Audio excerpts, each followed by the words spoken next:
Alright, Spilling Tea, take 3. Perfect. Alright, folks, welcome to another episode of Spilling Tea. I am your host, Tiffany Daniels.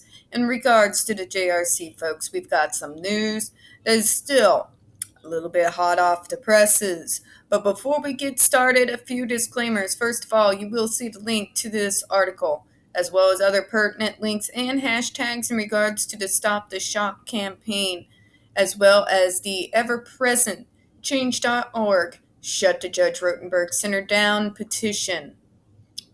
Also, folks, when we are talking about the JRC, you will hear vivid descriptions of, and on occasion, see clips of actual video surveillance of, people with disabilities being tortured and abused.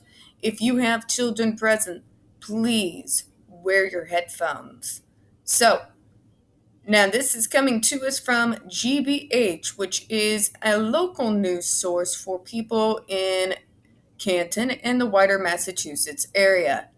The article states, bill to ban shocks at Canton Special Education School passes first test in the U.S. House of Representatives. And now you see some of the most garish and childlike freaking decoration on the planet.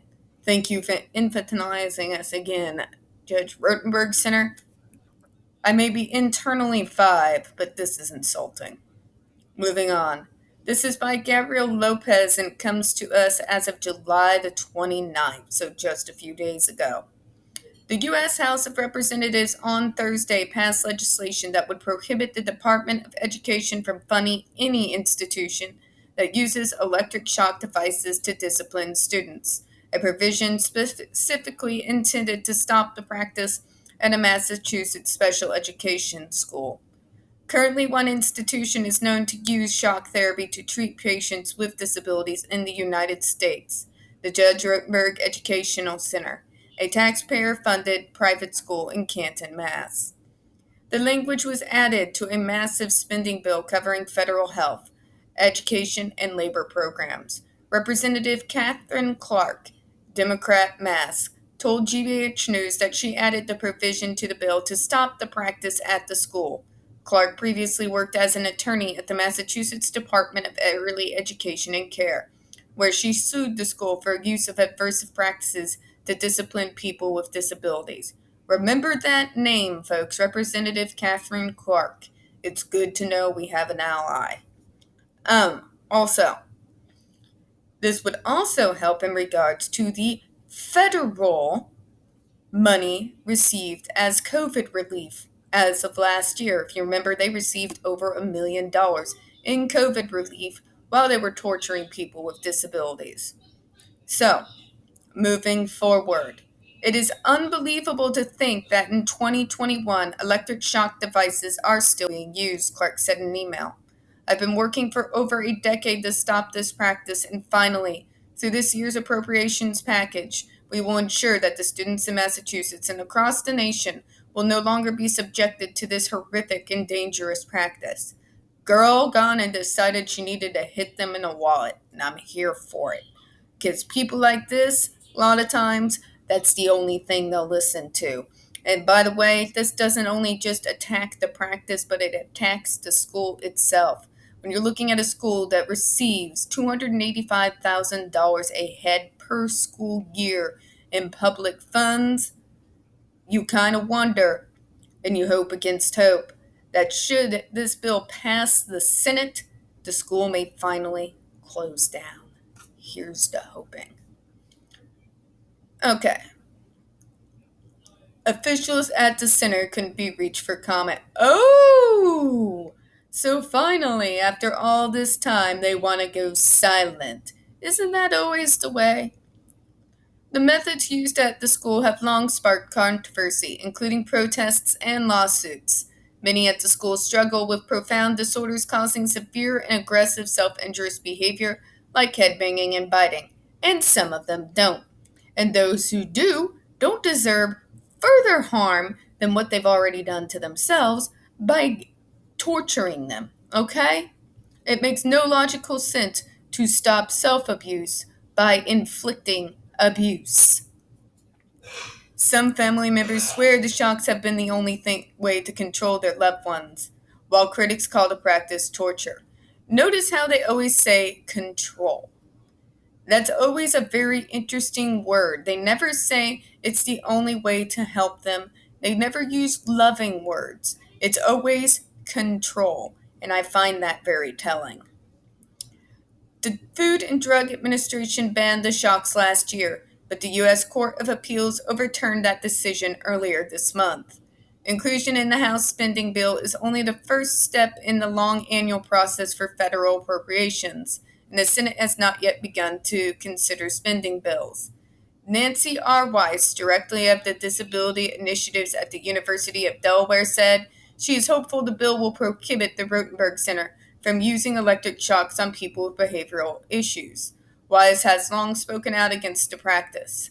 What they give them is pain and terror, she said. We don't do it to political prisoners. Amen. We don't do it to convicted terrorists. Amen.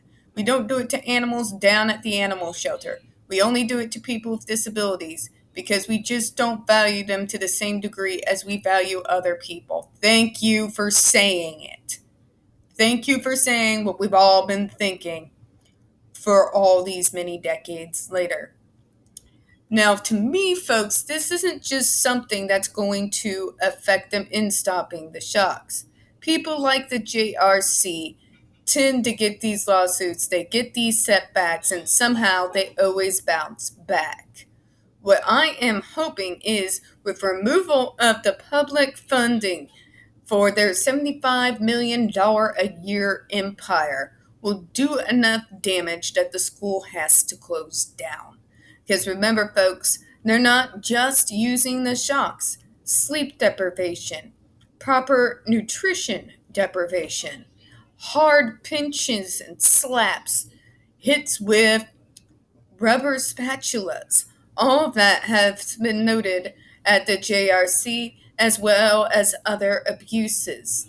So I'm hoping by hitting them so hard in the wallet and making them unable to receive public funding of any kind, this will do what the FDA and all other efforts to this point have been unable to do. Close this place down. So, everybody keep your fingers crossed, and as always, as these new updates will come along, I will be sure to make you aware of them. So, that is all we got for now. I am going to follow up with another video in a minute, but before I do, we don't get very many views on this channel. The few that we do get do tend to get removed from time to time, so folks, please, don't forget to hit that like button. Hit subscribe. Don't forget to hit the comments. I do appreciate your time, and I will be seeing you in the next few minutes. Bye-bye.